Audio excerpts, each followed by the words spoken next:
Press ka na ito. Hindi, inayan na. Eh, babate. Hirap. Nakaya ba? Lahat na sa cellphone ko.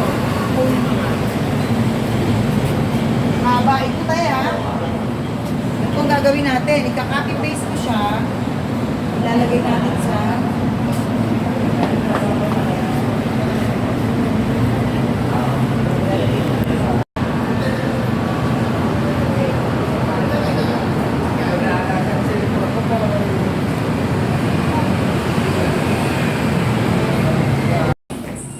pwede naman.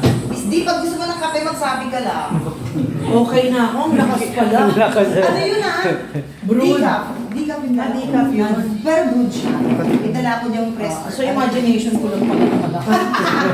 Decaf pala. Decaf po yan kasi bawal na Huwag mo yung lahat. Kasi nag-ano. Huwag mo yung lahat. Hiniram po sa kapitbahay. Pero mahaba na buhok mo. Hindi po, ito lang talaga po. Ito lang. Dito lang talaga. Kaso yung... Naalala mo yung mga gawin ko nagkakaroon.